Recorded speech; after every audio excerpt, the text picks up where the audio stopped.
السلام عليكم ورحمة الله.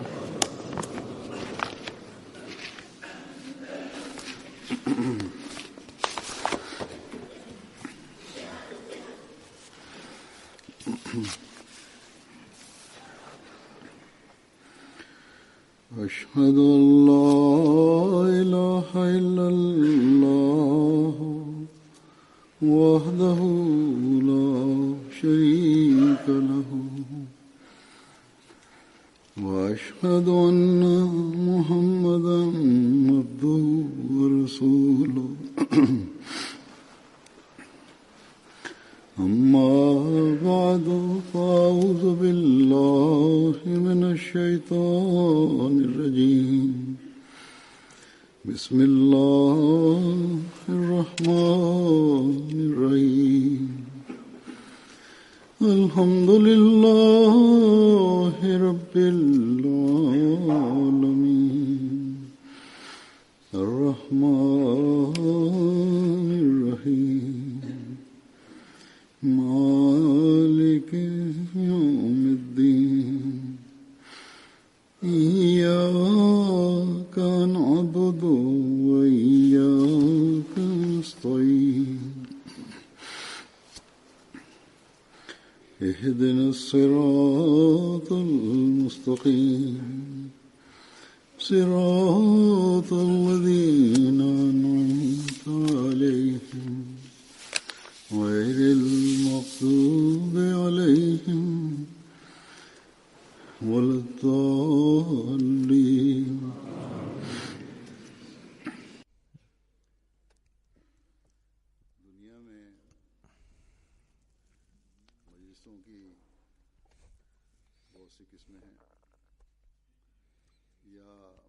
Auf der Welt gibt es verschiedene Formen von Gesellschaften und Versammlungen. Es gibt verschiedene Ziele, die hinter diesen Versammlungen stehen. Es gibt Versammlungen, die für Ratschläge abgehalten werden, wo man sich berät für weltliche Zwecke,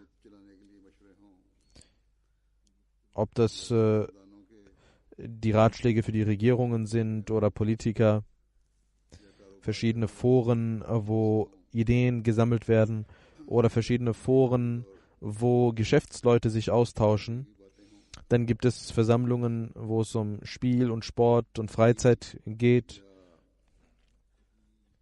Für Spiel und Sport oder es gibt auch sogenannte Wissensversammlungen, verschiedene Komitees, die dafür ins Leben gerufen werden, um auch Sportveranstaltungen zu machen. Gibt es Versammlungen, wo die Menschen sich hinsetzen und überlegen, wie das durchzuführen ist. Das sind verschiedene Arten von Versammlungen und Komitees und Foren, die für weltliche Zwecke passieren und für Gottes Wohlgefallen und für die Erlangung der Nähe Gottes sind diese Versammlungen nicht gedacht. Wenn es in den Versammlungen auch darum gehen sollte, wie man der Menschheit dienen könnte, dann sind es auch meistens nur weltliche Gründe, die dahinter stehen. Und das Wohlgefallen Allahs steht nicht im Vordergrund. Aber es gibt auch solche Versammlungen, die für religiöse Zwecke gehalten werden, die dafür zusammengerufen werden, um Gottes Namen zu rufen, um die Menschen zu Gott näher zu führen, um sich zu beraten, wie man die Menschen zu Gott bringen kann und wie man sich spirituell weiterentwickeln kann,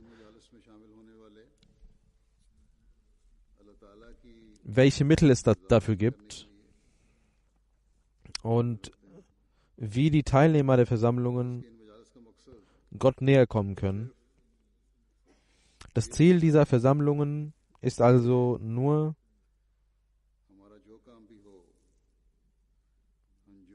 dass alles, was wir tun,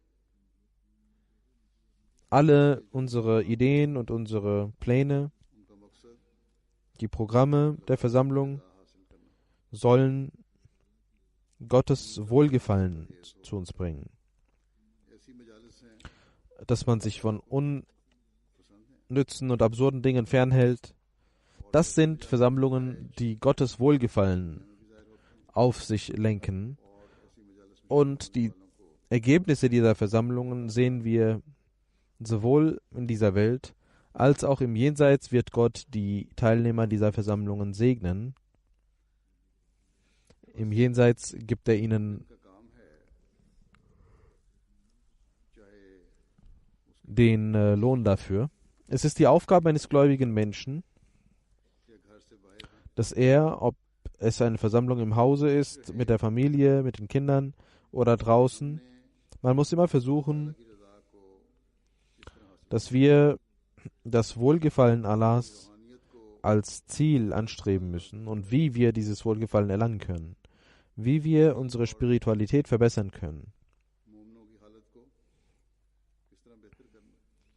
wie wir unseren eigenen und den Zustand unserer gläubigen Mitmenschen verbessern können. Auch die weltlichen Versammlungen eines wahren gläubigen Menschen sind nicht frei von dem Gedenken Gottes. Auch wenn er weltlichen Dingen nachgeht, hält er sich fern vor absurden und unnützen Dingen.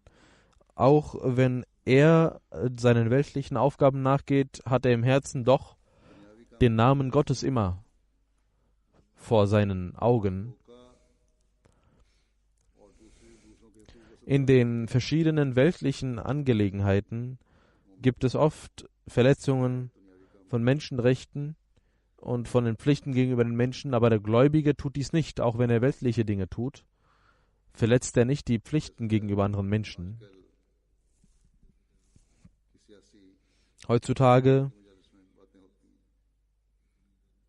gibt es viele politische Versammlungen, in denen gesprochen wird.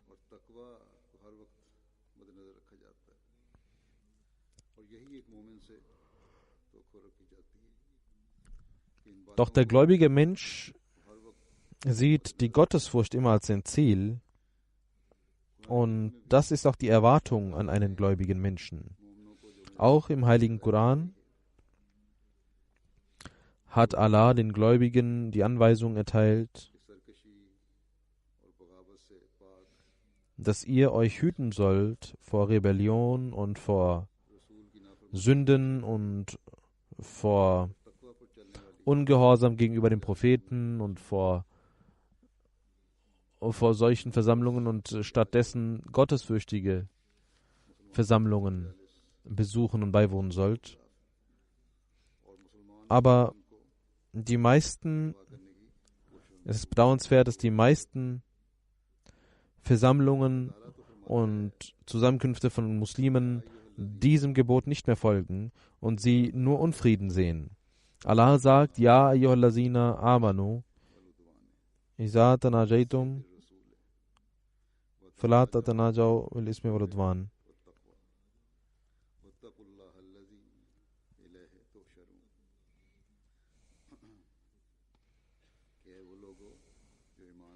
Allah sagt, O ihr Menschen, die Gläubige seid,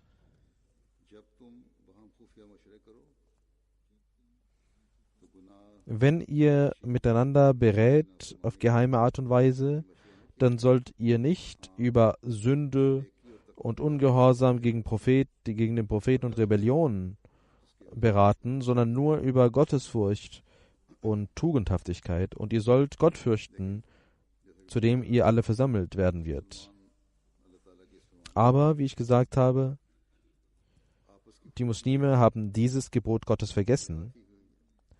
Ihr Streit, ihr Zwist ist zu einem Höhepunkt angelangt. Doch Allah hatte als Kennzeichen der Gläubigen genannt, dass sie einander mit Barmherzigkeit und Liebe begegnen. Aber wir sehen unter den Muslimen einen Zustand, der wie die Ungläubigen ist. dass ihre Herzen in Zwist verfallen sind.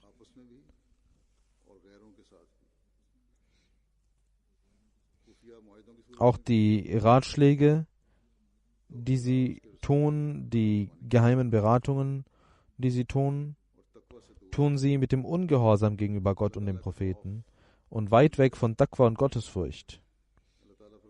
Gottesfurcht ist nicht in ihren Herzen. Allah sagt, ihr sollt Gott fürchten, zu dem ihr alle versammelt werdet. Dort werden Reichtümer und Mächte, eure Macht und euer Reichtum und eure weltlichen Mittel euch nichts nützen. Keine große Macht wird aufgrund des Ungehorsams und der Strafe vor Ungerechtigkeit euch schützen können. Diejenigen, die sich Muslime nennen und die Welt zu ihrem Ziel machen und hinter der Welt her sind, das ist ein Beweis dafür, dass man den Glauben an Gott verloren hat. Wenn man den Glauben an Gott hätte, dann würden die Muslime weder auf diese Art und Weise agieren wie die Politiker, die muslimischen Politiker von heute, noch würden wir solche Ulama und Gelehrte sehen, wie wir sie heute sehen. In dieser Zeit ist es unsere Pflicht, dass wir uns selbst fernhalten vor solchen Gedanken und die Gottesfurcht zu unserem Ziel machen.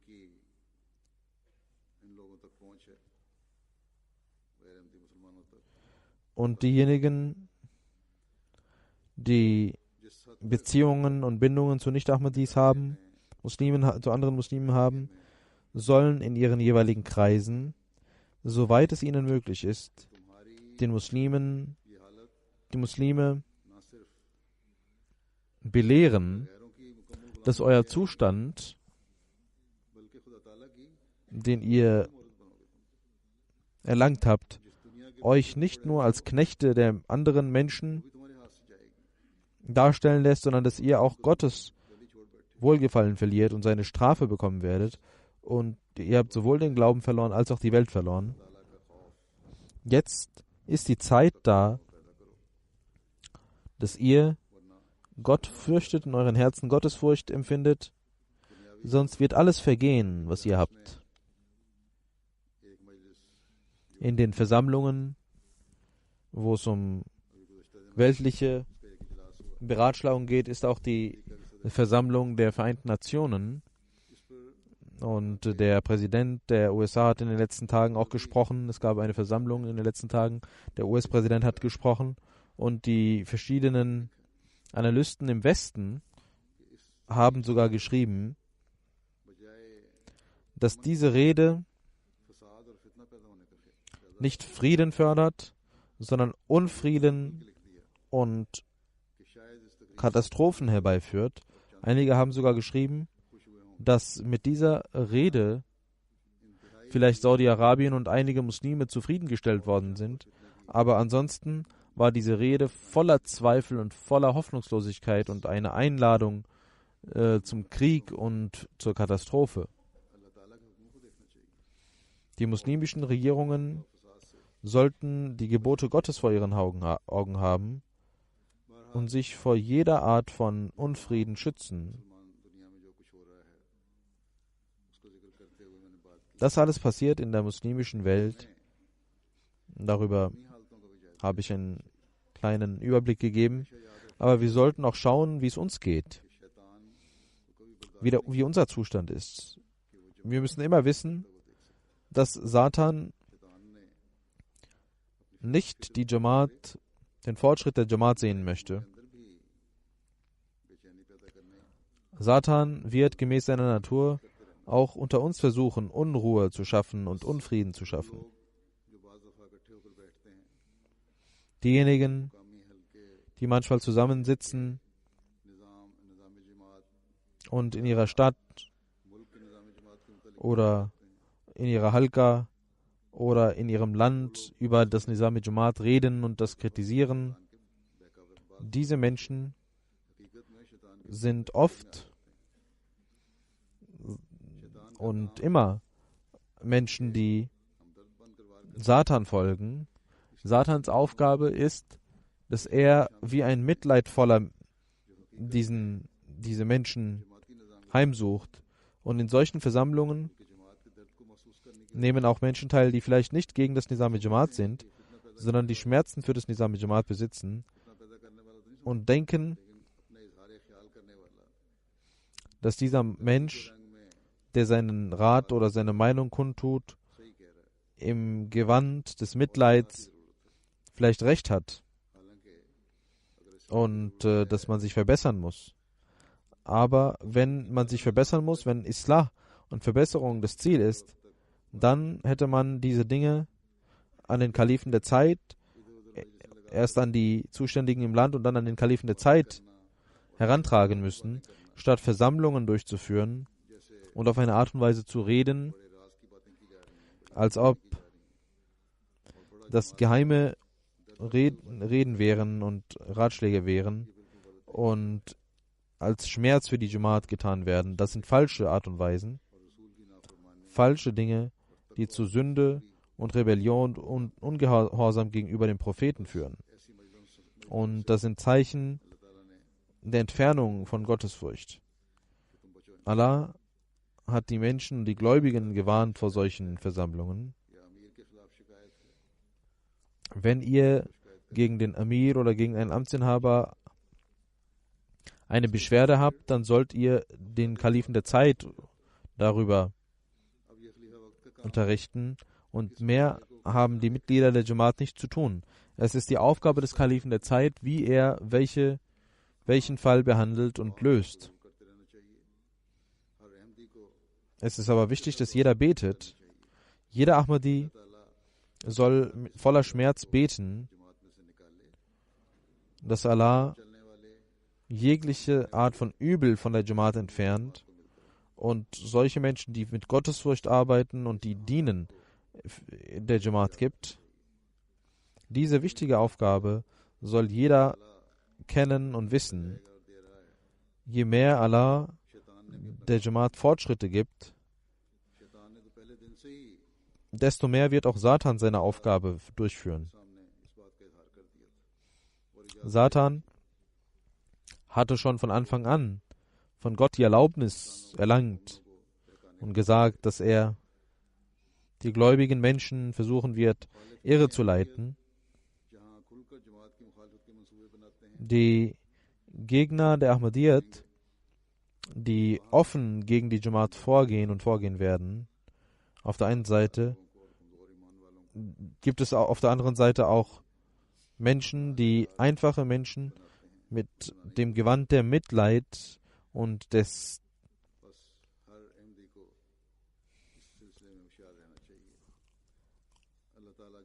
Freundschaft versuchen werden, die Menschen irre zu leiten. Jeder Ahmadi sollte aufmerksam sein, möge Allah die Jamaat vor jedem externen und internen Angriff beschützen und den Menschen die Kraft geben, immer Versammlungen zu besuchen, die voller Gottesfurcht sind und nicht Sünde und Rebellion und Ungehorsam des Propheten und Versammlungen, die von Gottesfurcht wegführen. Es gibt verschiedene Arten von Versammlungen. Der heilige Prophet Muhammad sallallahu alaihi wasallam hat dazu auch einiges gesagt und sein wahrer Geliebter, der verheißene Messias sallallahu alaihi wasallam, hat auch einiges dazu gesagt. Auch diese möchte ich präsentieren. Ein gläubiger Mensch, wie sollte die Versammlung eines gläubigen Menschen sein? Und wenn es nicht eine solche Versammlung ist, die ein Gläubiger besuchen sollte, was sollte seine Reaktion sein? Darüber hat der verheißene Messias sallallahu alaihi wasallam gesagt: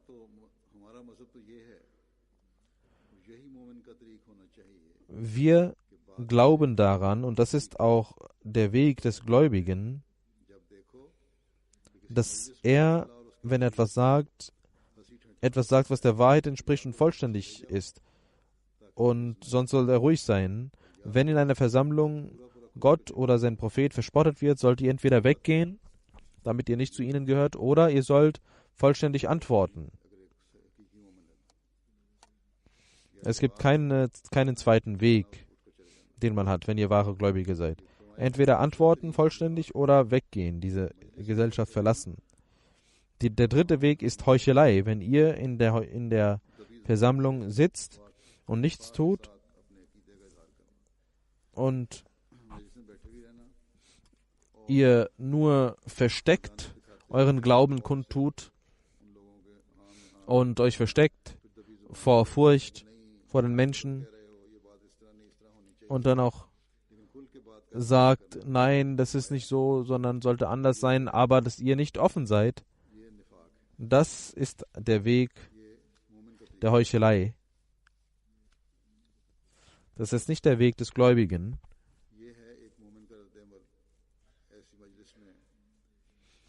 Das muss die Reaktion eines gläubigen Menschen sein. Eine Versammlung, in der der Glaube verspottet wird,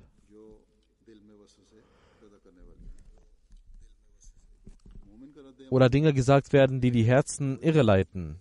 Die Reaktion eines Gläubigen muss sein, dass er, wann immer Gott und sein Prophet oder seine Jamaat, das Nizam der Jamaat, kritisiert werden, dass ihr mit Härte dagegen vorgeht und sagt, dass diesen Menschen, wenn das alles richtig ist, dann sollt ihr das dem Nizam und dem Kalifen der Zeit sagen, aber auf diese Art und Weise zu reden, ist nicht erlaubt in den Versammlungen. Wenn der Mensch in solchen Versammlungen sitzt und nur versteckt kritisiert und nicht offen kritisiert, dann hat der heilige Prophet Muhammad sallallahu alaihi wasallam gesagt, hat der verheißene Messias sallallahu alaihi wasallam gesagt, das ist Heuchelei. Und ein Gläubiger soll sich davor hüten. Und was den Glauben angeht und das Nizam angeht, soll man nicht so eine Würdelosigkeit zeigen. Es gibt auf zwei Arten und Weise kann man Würde zeigen. Entweder soll man offen antworten oder diese Versammlung verlassen. Das ist der Weg, den Allah uns gelehrt hat. Und der heilige Prophet Muhammad sallallahu alaihi wasallam hat dies auch erklärt.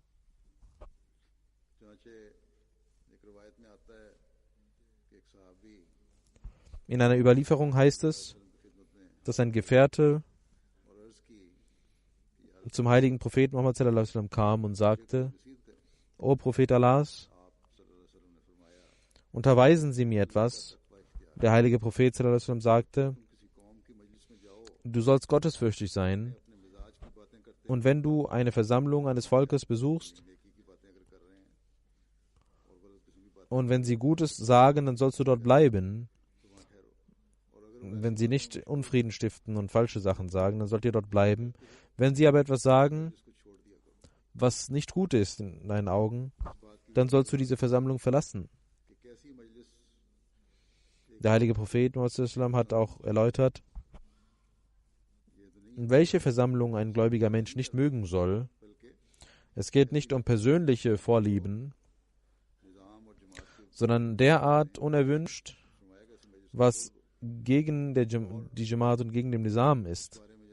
Eine solche Versammlung sollt ihr verlassen. Und wie ich gesagt habe, wie soll diese Versammlung sein? In einer Überlieferung heißt es, Hazrat Abdullah bin Abbas überliefert, dass jemand den heiligen Propheten fragte, welche Art von Versammlungen sollen wir besuchen? Der heilige Prophet antwortete, ihr sollt Versammlungen von solchen Menschen besuchen, wenn ihr die besucht, dass ihr an Gott denken müsst und euer religiöses Wissen steigt und deren Taten euch das Jenseits vor Augen führen. Das ist die Anweisung des Propheten und das sind die Prinzipien, die ein gläubiger Mensch einhalten soll. Ihr sollt die Versammlungen mögen, die Gottes gedenken, wo Gottes Name gedacht wird, wo religiöses Wissen verbreitet wird. Und heutzutage muss jeder Ahmadi sich sein Wissen aneignen. Für Tabligh, für Tarbiyat ist dies wichtig. Und diese Dinge führen auch dazu, dass man an das Jenseits denken muss. Sie führen dazu, dass der Mensch immer an das Jenseits nachdenkt und nicht den Glanz der Welt vor seinen Augen hat. Die Reichtümer dieser Welt sind nicht das Ein und Alles, sondern das Wohlgefallen Allahs muss das Ziel sein. Das erste Hadith wurde erläutert, in dem es heißt, wenn es nur weltliche Versammlungen sind, dann sollen sie dem Gläubigen nicht gefallen. Solche Versammlungen soll man schnell verlassen. Wenn wir diesem Prinzip folgen würden, dann würden sowohl unsere älteren als auch unsere jungen Leute sich vor vielen üblen Dingen beschützen, vor viel Unfrieden beschützen. Es gibt viele Versammlungen von jungen Leuten, vor allem Jugendliche sind daran beteiligt, die im Namen von Spaß und Spiel gemacht werden in der westlichen Gesellschaft. Und wegen dieser Atmosphäre gibt es einige Jugendliche von uns, die sich daran beteiligen und denken, dass man daran teilnehmen kann. Ein gläubiger junger Mann und Jugendlicher sollte immer wissen, dass man sich vor solchen Gesellschaften schützen muss.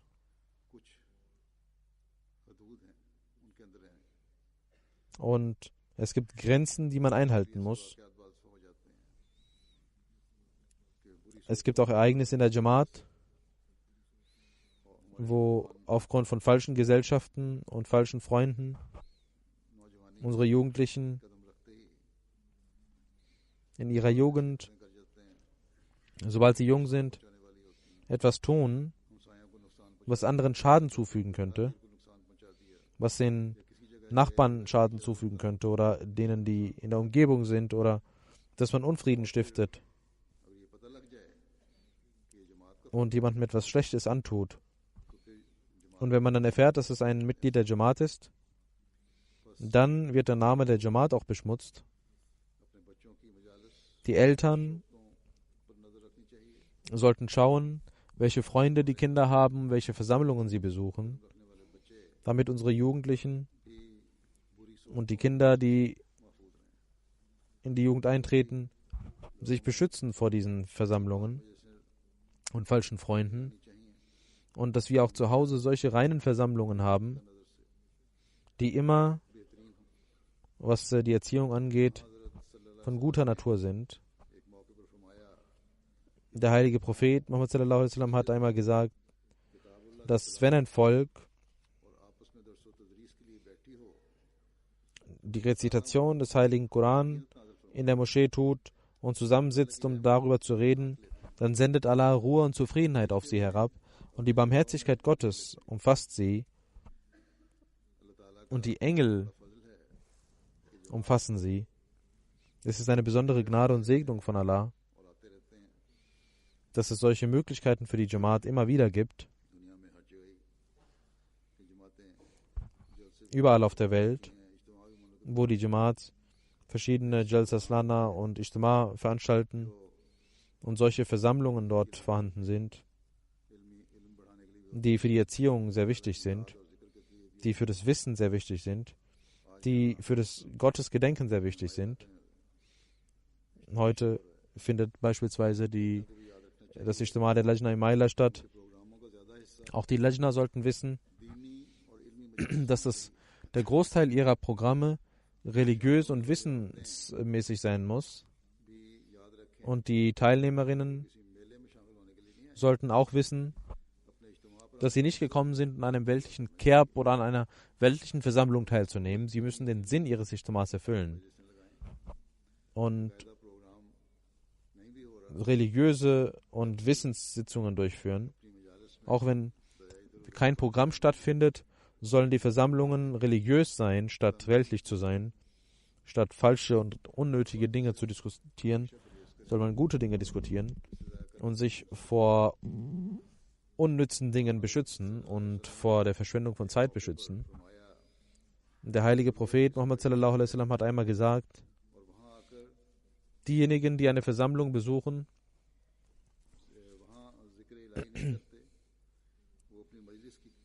und dort nicht Gottes gedenken, sie werden ihre Versammlung mit Sehnsucht betrachten am Tage des jüngsten Gerichts. Diejenigen, die zum Ijtima kommen, sollten wissen, dass sie ihr Ziel, das sie haben, erfüllen müssen.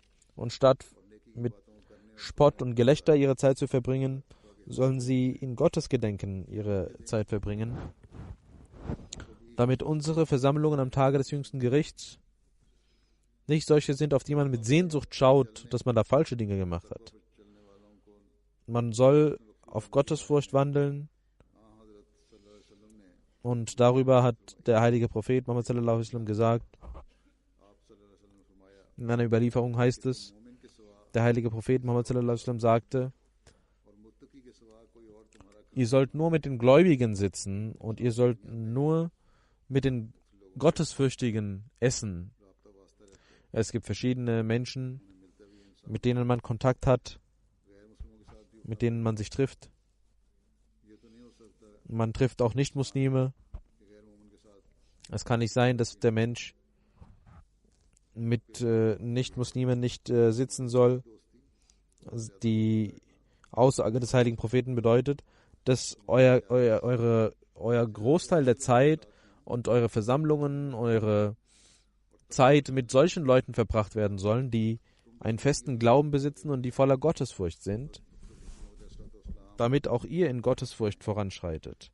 Der verheißene Messias ﷺ sagt, für die Verbesserung und Reform des eigenen Ichs ist es wichtig, dass die Menschen mit denjenigen sein sollen, die wahrhaftig sind, dass man die Gesellschaft solcher Menschen suchen soll, die die Wahrheit erlangt haben, deren Worte und deren Taten der Wahrheit entsprechen und deren Zustände voller Wahrheit sind, Wahrhaftigkeit sind. Das heißt, sie sollen rechtschaffene Menschen sein. Davor, sagte der Messias, hat Allah gesagt, Ja ayyuhallazina amanu taqullaha.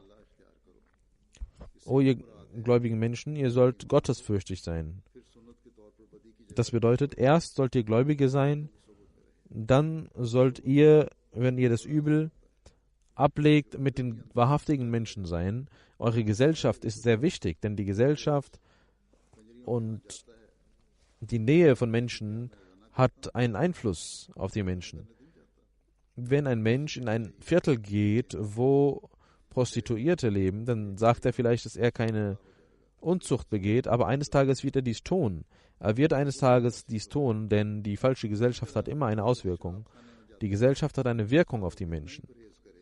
Diejenigen, die eine Trinkbar und Trinkkneipe besuchen und sagen, wir trinken nicht, sie werden eines Tages sicherlich trinken, wenn sie dorthin gehen. Man muss sich vor dieser Gesellschaft fernhalten. Es gibt verschiedene Kontakte in der Welt, die man hat, auch mit fremden Menschen. Aber in diesen Kontakten gibt es Grenzen, die man einhalten muss. Man soll nicht in ihren unnützen und absurden Gesellschaften hingehen. Es gibt viele unnütze, viele üble Dinge, die deswegen entstehen, weil man dorthin geht. Es gibt auch Menschen, die dies zugeben hier. Einige englische, britische Frauen haben gesagt, dass unsere Männer gute Menschen waren, aber aufgrund von falschen Freunden in falschen Dingen und üblen Dingen verwickelt sind. Auch diese Nicht-Muslime wissen das und geben dies zu. Und wir sollten viel mehr uns darum kümmern. Der heilige Prophet Muhammad sallallahu alaihi wasallam hat gesagt, dass ihr nicht mit nicht religiösen Menschen sitzen sollt, denn das wird euch von eurem Glauben wegführen. Ihr sollt natürlich Tabligh machen und Kontakte pflegen. Ohne dies könnt ihr keine Tabligh machen. Aber dort, ihr sollt versuchen, diese Menschen zu euch einzuladen Denn diese tugendhaften Versammlungen werden einen Einfluss haben. Und unsere Jalsas und die Menschen, die besuchen, viele fremde Menschen, die besuchen, geben zu, dass sie in einer völlig anderen Atmosphäre gekommen sind. An einer Stelle sagt der verheißene Messias über die Gesellschaft und über die Wirkung der Gesellschaft. Wenn ein Mensch mit einem wahrhaftigen Menschen und mit einem gottesfürchtigen Menschen sitzt, dann arbeitet die Wahrhaftigkeit. Aber derjenige, der diese Gesellschaft verlässt und die Gesellschaft der üblen Menschen aufsucht, auf ihn hat das Üble auch einen Einfluss. Deswegen, sagt der verheißene Messias, wurde in den Ahadith und im Koran auch davon gesprochen, dass ihr die Gesellschaft der Tugendhaften aufsuchen sollt, statt die der Spotttreibenden und der Ungläubigen. Diejenigen, die in einer Gesellschaft sitzen, wo Spott gegenüber Gott betrieben wird, werden auch zu jenen Menschen gezählt werden, die den Spott treiben. Und der verheißene Messias sagt, diejenigen, die mit guten Menschen leben, sie werden auch zu guten Menschen. Wie sehr ist es nötig, dass ihr Kunu ma Sadiqin einhaltet, also die Gesellschaft der Tugendhaften besucht. Dann sagt der verheißene Messias, in einem Hadith heißt es, dass Allah die Engel auf die Welt schickt. Sie kommen in den Versammlungen der reinen Menschen und wenn sie zurückgehen, dann fragt Allah sie, was habt ihr denn gesehen? Und sie antworten, wir haben eine Gesellschaft vorgefunden, in der dein Name heraufbeschwört wurde und gerufen wurde. Aber es gab einen Menschen, der nicht deinen Namen rief, aber Allah wird antworten, doch, auch er saß mit ihnen, deswegen soll er mit ihnen gezählt werden. Derjenige, der mit ihnen sitzt, ist auch ein Teil von ihnen. Dann sagt der verheißene Messias, das bedeutet, dass es große Vorteile gibt, mit solchen Menschen zu sitzen. Wie bedauernswert ist jener Mensch, der diese Gesellschaft nicht aufsucht. Die Gesellschaft der Gläubigen sind also Menschen, die die Gesellschaft der Gläubigen besuchen, sind Menschen, die voller Segnungen sind und die jene Versammlungen besuchen, die Gottesversammlungen sind. Dann sagt der verheißene Messias al-Islam, es gibt viele Menschen, die zwar mit Lippenbekenntnissen vorgeben, Gottesmenschen zu sein, aber wenn man näher betrachtet, dann sieht man, dass sie Atheismus besitzen. Denn wenn sie in der Welt versunken sind, dann vergessen sie den Zorn Gottes. Es ist sehr wichtig, dass ihr mit Dua Gotteserkenntnis aufsucht. Ohne dies könnt ihr keine volle Überzeugung besitzen. Ihr könnt diese nur dann besitzen, wenn ihr wisst, dass es einen Tod bedeutet, mit Gott zu brechen. Wenn ihr betet, um euch vor Sünden zu schützen, sollt ihr aber auch Bemühungen an den Tag legen. Und solche Versammlungen, durch die Sünden entstehen, sollt ihr meiden. Und ihr sollt beten, weiterhin beten und wissen, dass diese üblen Dinge, die vorherbestimmt sind, nur mit Gottes Hilfe bekämpft werden können und ihr nur mit Gottes Hilfe Erlösung finden könnt. Das Gebet, das 5-mal am Tag verrichtet wird, dort wird auch gesagt, wenn ihr das Gebet nicht beschützt vor egoistischen Trieben, wird dies nicht das wahrhaftige Gebet sein. Das Gebet bedeutet nicht bloß irgendwelche Übungen durchzuführen, sondern das Herz und die Seele soll schmelzen vor der Schwelle Gottes. Ihr sollt weinen, so sehr ihr euch Allah die Kraft gegeben hat, und ihr sollt Hochmut meiden und Sünde meiden. Dann wird dies ein segensreiches Gebet. Wenn ihr standhaft dieses Gebet verrichtet, dann werdet ihr sehen, dass ihr nachts oder morgens ein Stück Licht gewonnen habt und das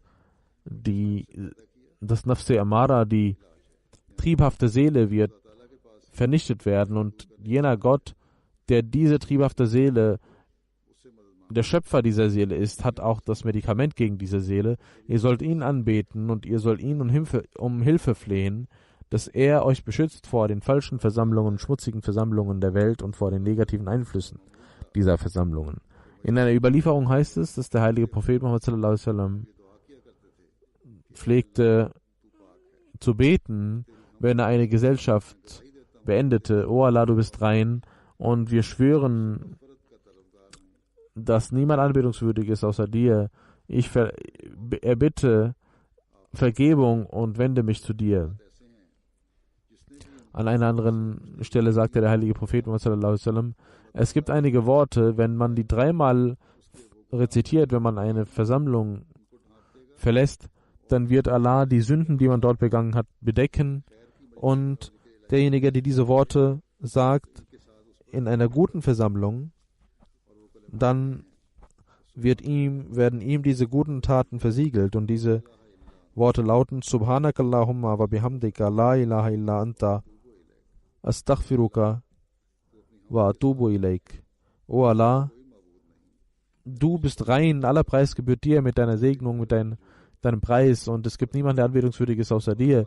Und ich erflehe deine Vergebung und wende mich zu dir und beschütze mich vor den falschen Gedanken und falschen Worten.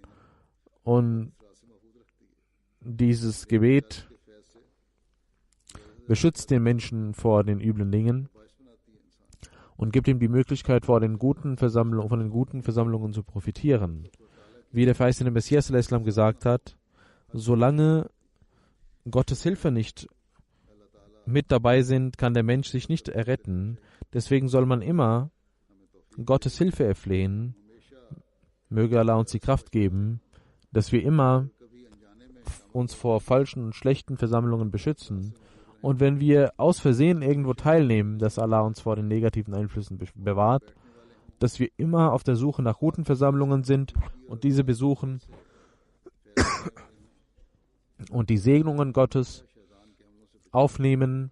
Möge Allah uns immer vor den Angriffen Satans beschützen, uns segnen und Barmherzigkeit mit uns sein und uns immer verbunden halten mit dem Khilafat und uns vor dem Übel, jedes Übeltuenden beschützen. Ich werde nach dem Gebet ein Janaza Raib verrichten von unserem afrikanischen Ahmadi Bilal Abdus Salam Sahib. Er lebt in Philadelphia in den Vereinigten Staaten. Er ist am 13. September verstorben. Inna lillahi wa inna ilaihi rajiun. Er war auch auf der Jalsa Salana Großbritannien da. Und als am ersten Tag das Pan-African-Programm stattfand, hat er einen Schlaganfall erlitten. Und es ging ihm sehr schlecht und man brachte ihn sofort in ein Krankenhaus und er war einige Zeit in dem Krankenhaus. Und es ging ihm auch besser und er kam auch zu mir und hat mich auch getroffen und ich dachte, dass es ihm auch gut geht. Er sah gut aus, aber er ging zurück in den USA. Im Jahre 1934 ist in Florida geboren worden. Im Alter von 6 Jahren ist seine Mutter verstorben. Dann ging er in eine christliche Schule, wo er die Bibel lernte und nach verschiedenen Bemühungen auch in der Armee wurde er zu einem Priester und er traf einen sunnitischen Muslim, der ihm den heiligen Koran von der Jamaat gab. Er fragte ihn, wer sind diese Menschen, denen der Koran gehört, und er sagte, das sind zwar keine Muslime, aber ihre Bücher sind sehr gut. Und er informierte sich weiter und traf einen Ahmadi in einem Geschäft. Dort sah er in seinem Geschäft das Foto des verheißten Messias al-Islam. Er fragte nach, wer das ist. Und der Ahmadi erklärte ihm alles, dass es der verheißene Messias von Imam Mahdi ist. Und er machte das Bett. Und in Philadelphia machte er Tabligh zusammen mit den Ahmadis. Bilal Abdus Salam Sahib hatte eine besondere Leidenschaft, den heiligen Koran zu lernen. Er kam jeden zweiten Sonntag, machte eine Reise von 4 Stunden, um den Koran zu lernen. Er war auch Sadr Jamaat Philadelphia und in der National Amla Sekretär Tarbiyat Mumbai Waqf Jadid. Und er hat in Baltimore auch als Waqf Zindagi, als Honorary Muballigh gearbeitet. und machte Tabligh weiterhin, liebte das Khilafat, das Nizam Jamaat befolgte er immer und war ein sehr gehorsamer Mensch und hatte immer Tränen in den Augen, wenn es um die Khulafa ging. Im Jahre 1975 nahm er auch in Qadian an der Jalsa Salana teil. In Philadelphia wieder eine Moschee gebaut und er hatte einen großen Wunsch und bemühte sich auch dafür. Und während dem Bau verbrachte er den ganzen Tag in der Kabine, um dort zu beten und versuchte, dass diese Moschee schnell gebaut wird. Inshallah wird diese Moschee schnell erbaut. Seine Ehefrau, Frau Hinsisten, ist eine Pastorin. Sie war keine Ahmadi, aber er behandelte sie immer sehr gut und sehr gütig und er hat 2 Söhne hinterlassen und 2 Töchter. Ein Sohn, Umar Abdus Salam Sahib, hat im Jahre 1993 das Bait gemacht. Er ist Ahmadi, die anderen nicht. Und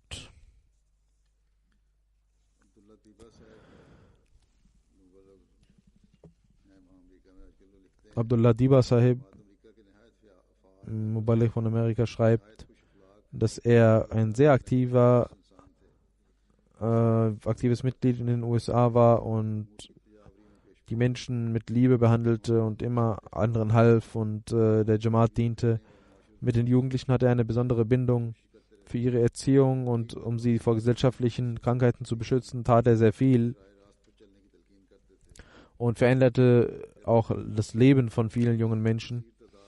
Und viele junge Menschen, Jugendliche sind aufgrund seiner Erziehung ein aktives Mitglied der Jamaat.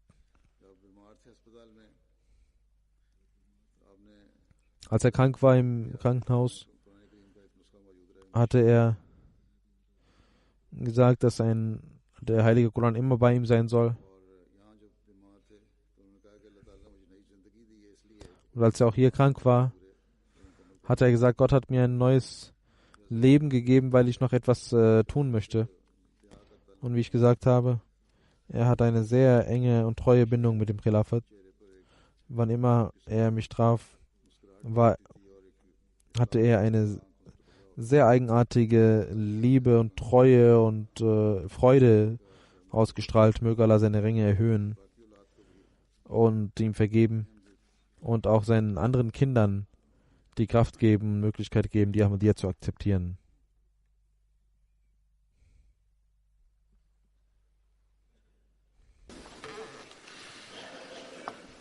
Alhamdulillah.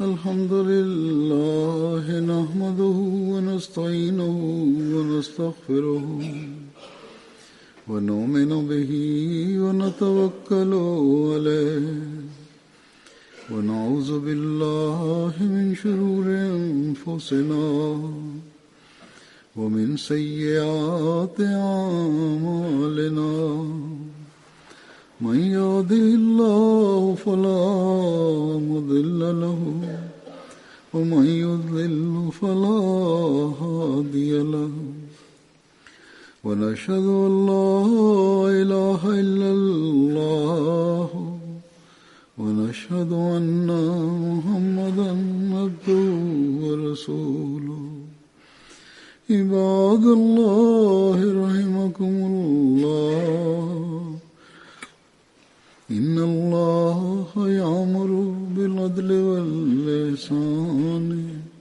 وإيتاء ذي القربى وينهى عن الفحشاء والمنكر والبغي يعظكم لعلكم تذكرون اذكروا الله يذكركم وادعوه يستجب لكم ولذكر الله أكبر